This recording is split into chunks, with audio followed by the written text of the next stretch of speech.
The Anglo Boer War, as witnessed by Deneys Reitz, and written in his book Commando, a Boer War Journal of the Boer War, by Deneys Reitz.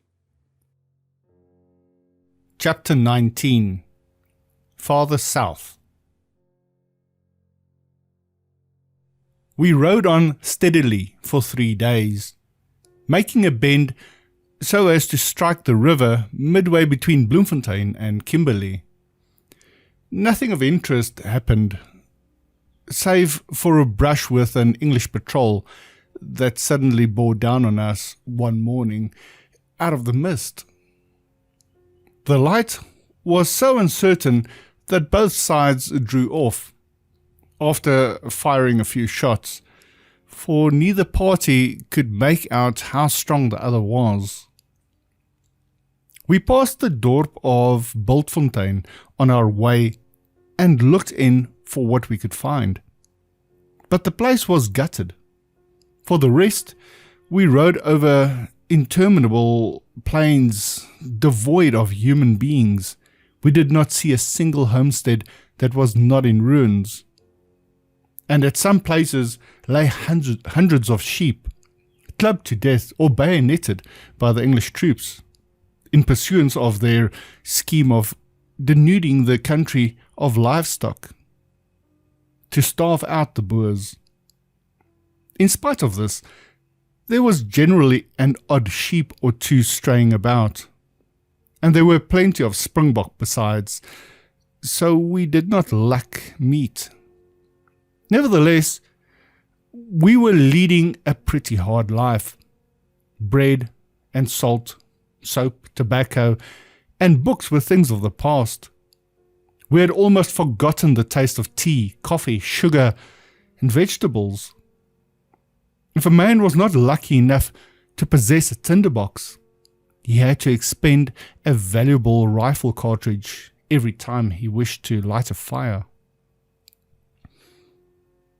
It was midwinter, with ice on every pool, and we went in tattered clothing and slept under threadbare blankets at night. We crossed the Modder River at midnight above Abrahamskraal, and daybreak found us facing the line of military posts we had been told of, that the English had established all the way from Bloemfontein to the diamond mine at Koffiefontein, a distance of 60 miles. This cordon was formed to guard thousands of sheep and cattle taken from the farms. Each post consisted often of 12 tents, at intervals of perhaps 2,000 yards, and as our horses were in too poor a condition to make a dash for it, we turned westward, seeking a convenient spot at which to slink by without attracting attention. We could see patrols of cattle guards riding about, but they probably took us for their own men. For a while, we went in peace. Then a heliograph started winking from a koppie, and before long, there was activity. Soldiers running for their horses, and others galloping in from the plain. Seeing this, we boldly headed between two of the camps for a chain of hills beyond, firing from the saddle and getting well peppered in return. But we gained the cover of the hills before a real pursuit could be organized. A considerable number of horsemen came towards us, and when we opened long-range fire, they contented themselves with spattering some volleys against the rocks about us, and then returned to their business of minding the herds. We were now safely across the much talked of Modder River, the barrier, and continuing our journey, reached the mineral spring near Lotshoek by the next day, where we fell in with a small commander of 50 or 60 men under a field cornet named Blighnout. We were now in the Forest Smith district, not more than 50 miles from the Orange River, beyond which lay the Cape Colony. But I was yet to discover that it was farther off than it seemed. When we told Blichnout of our plan of invasion from here, he strongly advised us against the attempt. He said that if we crossed the Orange River here, we should find ourselves in open and arid country, where our horses would surely starve, and where we would be ridden down by the first British force that saw us. On the other hand, if we went eastwards towards the headwaters of the Orange River, 150 miles away, and then turned south into the Cape, we should find mountainous and a good grazing country for our horses. And there, so small a band as ours would stand some chance of survival. Blichnout and his men had much to say of the hardships they had endured when they accompanied General de Wet into the colony some months previously. 1,500 men had crossed the river, but they were so beset by enemy columns that they had to return to the Free State with the loss of many men and horses. In fact, everyone we met in these parts spoke against further raids into the British territory. We were reminded too of the disaster that overtook General Hertzog's venture to the south, and of the fate of almost every other party that had crossed the Orange River. It seemed that, like the cave in the fable, many tracks led over the river, but few came back. This was not encouraging. And Field Cornet Botha and the rest of my companions were so impressed that they began to waver. But Jacobus Bosman and I talked them into a better frame of mind, and finally persuaded them that by accepting the advice we had received and going east, we could get into the Cape Colony and hold our own once we were there. The next day, we said goodbye to Blichnout's commando and rode away east, coming within sight of Edenburg village the following afternoon. This place lies about 40 miles south of Bloemfontein on the main railway, and as we found the line strongly blockhoused and saw a big English camp on the outskirts of the village, we lay over for the night to spy out the land the next day. The night after that, we saddled at dark and rode towards the railway track, hoping to get over unobserved at a spot which we had investigated during the day. Just before we started, a sturdy little Shetland pony came wandering up from the English camp, and I took him with me, which was just as well as it turned out. After an hour's ride, we reached the railway line at what we took to be the point which we had selected. But the night was so dark that we had gone astray, and we ran into a blockhouse instead. We were met with the usual "Halt! Who comes there?" followed by rifle shots.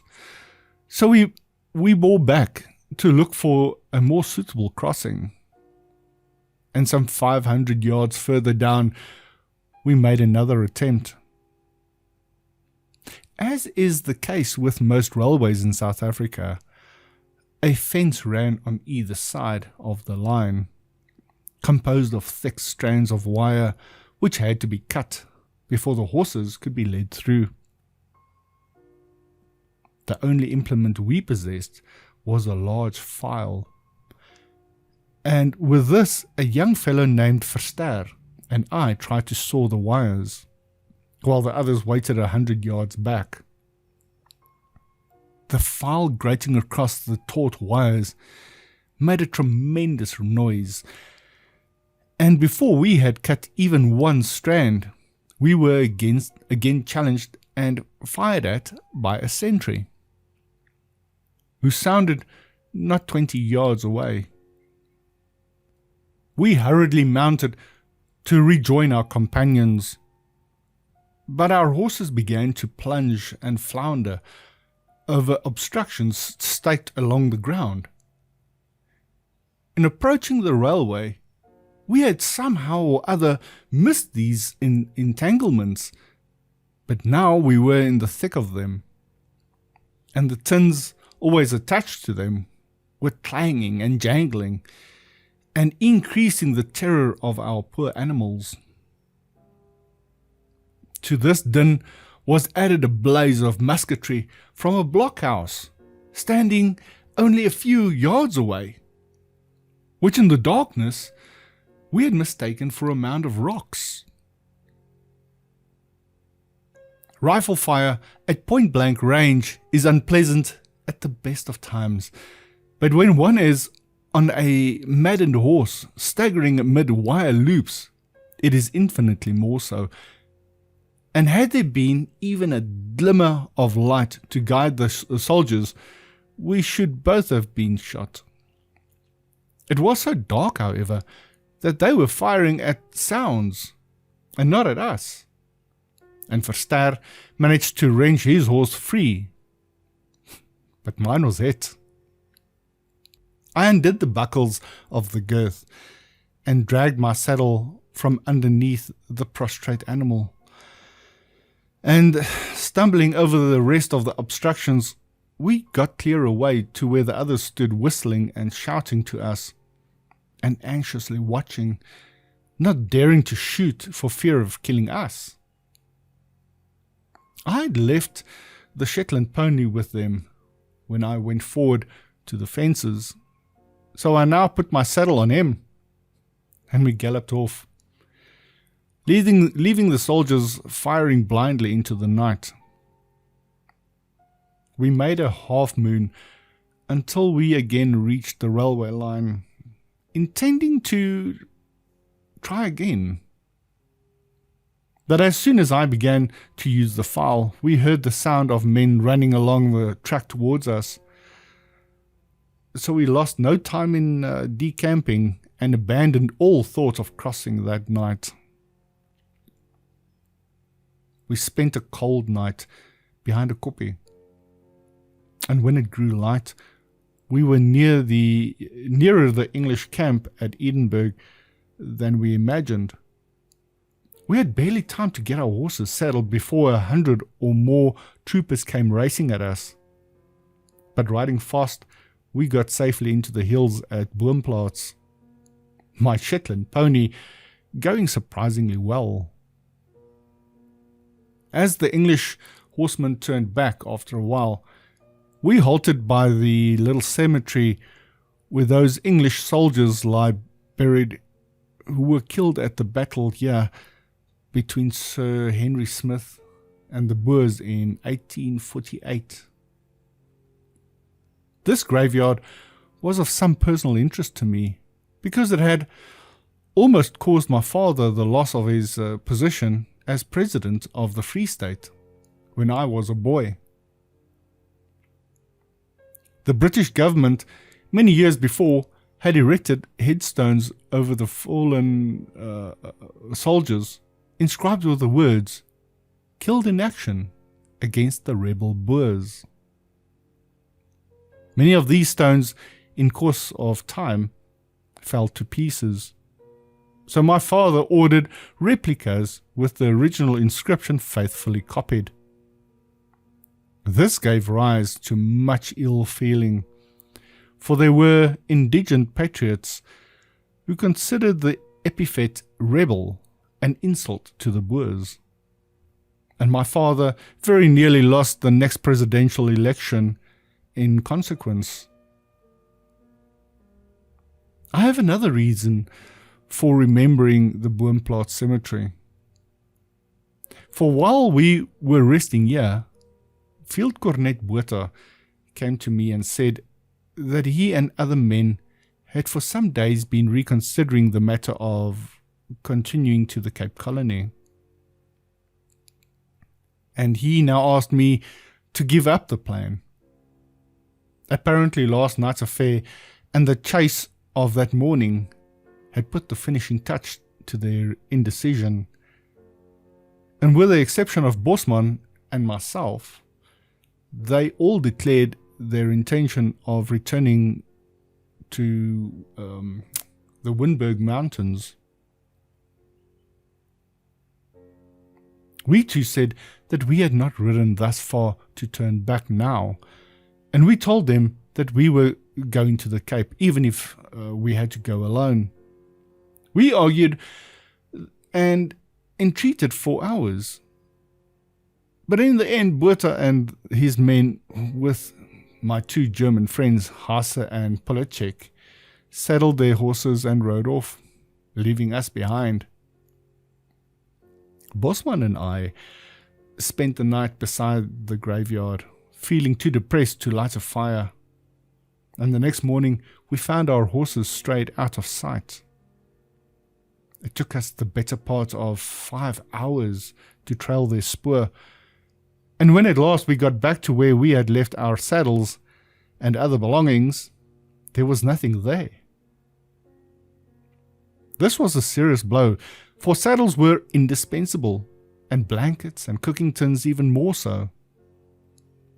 We could see from the hoof marks that there were 2 mounted thieves, and although we could not say whether they were Boer or British, we decided to follow them. After careful going on barebacked horses for 10 miles or more, we saw 2 men seated beside a fire below a koppie, and stalked them on foot. Came close enough to cover them with our rifles before they could stir.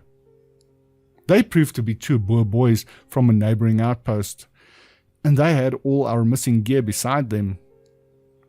They said that they thought the things belonged to English scouts. A palpable lie, and we told them plainly what we thought of them. But we did learn from them of a commander under General Herzog lying in the hills beyond the Riet River, 40 or 50 miles away, and we started to go there. For 2 days we rode on, passing through the deserted mining town of Jagersfontein, and reaching the next village, Smith, by sunset. This place had also been abandoned by its original inhabitants, but we found it occupied by men who were little better than bandits. As we went up the main street, a number of unkempt individuals rushed at us, rifle in hand, and ordered us to halt. They crowded round threateningly with shouts of "Maak dood die verdomde spioene," which means kill the cursed spies. Although they must have known that we were nothing of the sort, and only wanted a pretext to rob us. We sat on our horses, uncertain what to do with such ugly customers, and it looked as if we were in for serious trouble, for already greedy hands were clutching at our wallets and trying to pull us from our horses. Just then, 2 gaunt, famished-looking women rushed from a neighbouring house and shrilly ordered them off. They had so much influence over the rabble that they stood aside growlingly and allowed us to accompany our forbidding guardian angels to their home. They were the daughters of a once wealthy farmer, ruined and killed during the war, and they had taken refuge in an empty house in the village, where they were living in poverty. They told us that the people who had molested us were riffraff, ejected from fighting commandos, existing on what they could rob and loot. We now heard that General Herzog's commando had moved west. So we took our leave the next morning and rode for 2 days in search of them, until we were right in the Griqualand border, where we met a solitary burgher from whom we learned that we were a long way out of our course and that the commando was back on the Riet River. So we turned northeast, and by dark of the following evening, we crossed the river by the wagon bridge, which, strange to say, was still intact. On the far bank was a cattle post in charge of an old man and his 2 sons. They were looking after the meat supply of General Herzog's men, lying, we were glad to hear, only 10 miles upstream. As it was late, we spent the night with our hosts, an unsavory trio who did not belie their looks, for we found the next morning that our saddlebags had been rifled.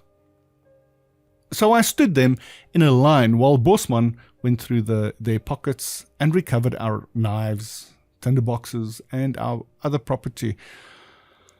And after I had grazed the eldest ruffian's arm with a bullet to teach him better manners, we then rode on, not particularly impressed by the specimens of Reesmith men whom we had met thus far. For we had been the victims of 3 attempted robberies in less than a week. These men, however, were only off-scourings, and our subsequent association with the real fighting men of the district was much happier. By midday, we came on General Herzog's force, camped on the banks of the river at a place called Bethel. I knew General Herzog from the old days, a thin, high-cheeked man with angry eyes, though his speech was pleasant, and I saw that his men held him in great respect. He had been a judge of the Supreme Court at Bloemfontein before the war, but was now in command of the southwestern districts of the Free State. He had with him about 300 men, the largest commander that I saw on my passage through, and he had other smaller bodies scattered about. We remained with the commando for 10 days, hoping to gain recruits for the Cape, but not a man would come. They said once was enough, and every time we broached the subject, we were met with emphatic refusals. And the tales of the privations and the losses which they had sustained during the previous expeditions, so it began to look as if Bosman and I would have to go by ourselves after all. During the time spent with the commando, we earned our keep by taking part in a sharp little affair at the hills above the Riet River at the wagon bridge.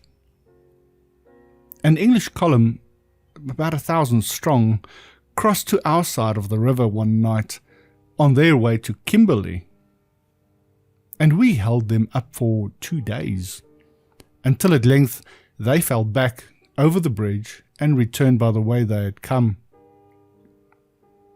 General Herzog lost only 2 killed and a few wounded, although the English rifle fire was very heavy at times, and they had guns as well. On the afternoon of the second day, while 2 of us were riding down to a dam to water our horses, an English trooper came galloping towards us from round a koppie.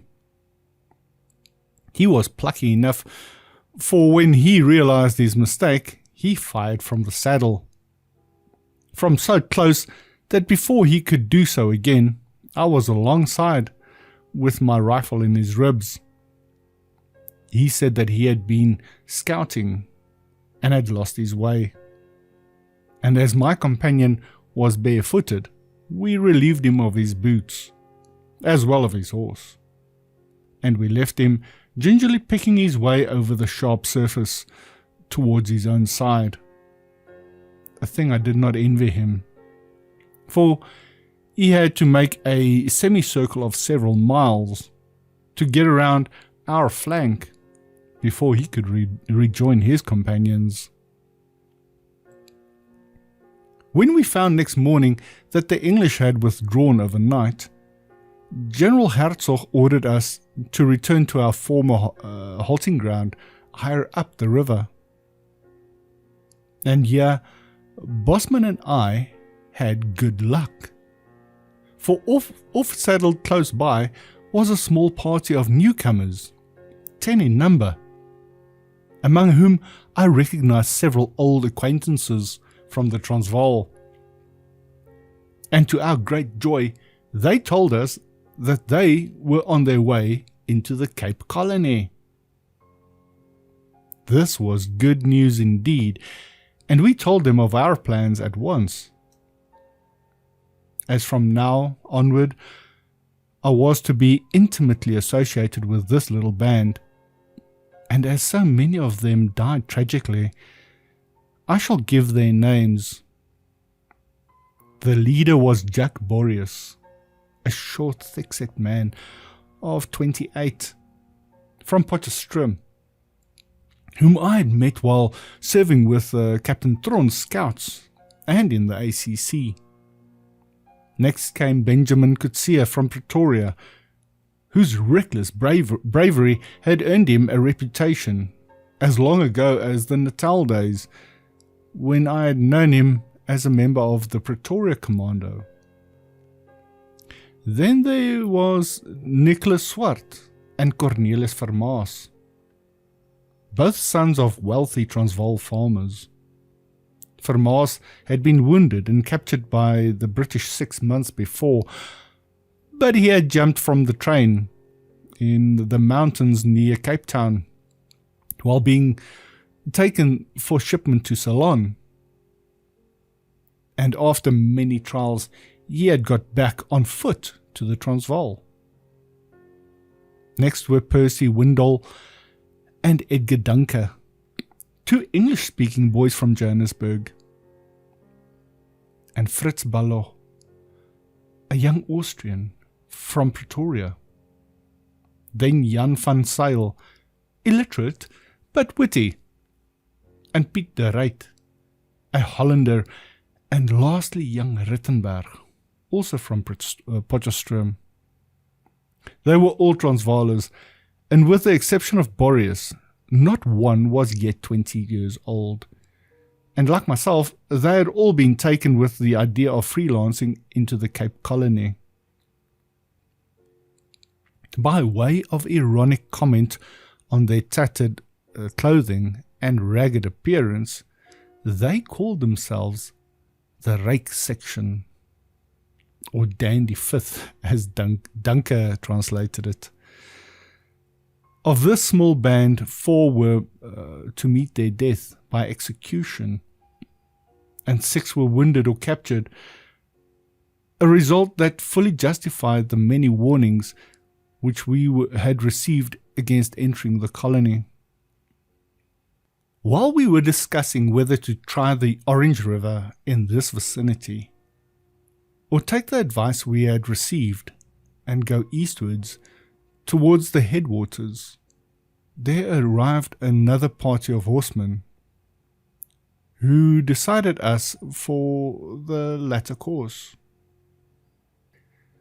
These were Commandant George Brandt and a score of followers from the southeastern districts, come to confer with General Hertzog on military affairs. He was a son of Sir John Brandt, or Brandt, who had preceded my father as President of the Free State. He told me that as soon as he had finished with General Hertzog, he was returning east across the railway line to the area between the Caledon River and Basutoland. And when he heard of our intention to enter the Cape Colony, he advised us to accompany him as far as the Caledon River, where the passage would be safer than here. As we had already received similar advice, and as he assured us that we could get as many horses as we liked in the mountains, we agreed to travel with him. The very next day, saying goodbye to Herzog and his men, we set out, and made such good progress that by the following afternoon we were back in the same hill overlooking Edinburgh, or Edinburgh village, from which we had started with our previous companions on our unsuccessful attempt to cross the railway line. Now things went better, for we were with men who knew the exact position of every blockhouse and every sentry along the track. And by midnight, we were over without a single casualty, although there was a good deal of firing from the blockhouses on either side of us as we went through. The railway is regarded as the dividing line between the Western and Eastern Free State. To the west lie the Great Plains, while to the east the country grows more and more mountainous as one approaches the Basutoland border. I knew this region quite well, having hunted here as a boy. So after sunrise we took our leave of Brandt and his men, whose course lay in another direction, and we rode on for the next few days in the direction of the upper reaches of the Caledon River. Only once did we see an English column, to which we passed so close that we heard the bugles sound the alarm, and saw the soldiers running for their horses. But after the exchange of a few shots, we went on our way. Most of the livestock lay clubbed to death around the burnt farmhouses, and there was no sign of the civilian population, for those who had escaped capture were hiding in the caves and gorges. We did not see many fighting men either, for they were dispersed in small guerrilla bands among the mountains. Troops of wild horses were fairly common between the Sikonyela Peak and Elandsberg. So we searched out a local outpost, and with their help we were able to corral sufficient horses to give each of the Reich section 2 fresh mounts. My own share being 2 spirited mares, a brown and a roan. The horses were entirely untrained, but in a few days we had them broken to bit and rein, and our prospects were vastly improved, for the animals we had been riding thus far were in wretched condition. To these we gave their freedom, knowing that when they had picked up freshly they could be recaptured and used by others, and it was pleasant to see them trotting up the mountainside to a well-earned rest. My little Shetland pony kicking up his heels and whinnying joyously at their head.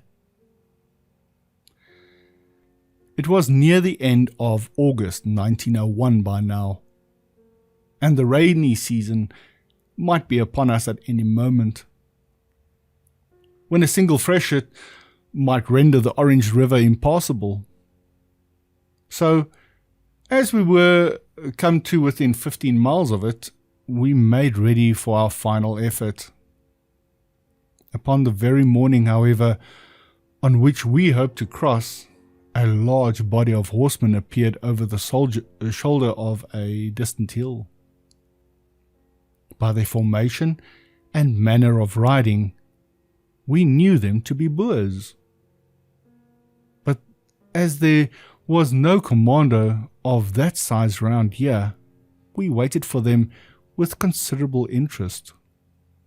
After an hour, the column came abreast of us, and we were astonished to see that at its head rode Mr. Smuts, the Transvaal State Attorney, now a general, who after hearty greetings told us that he was on his way to the Cape Colony with 300 men. This was another stroke of luck.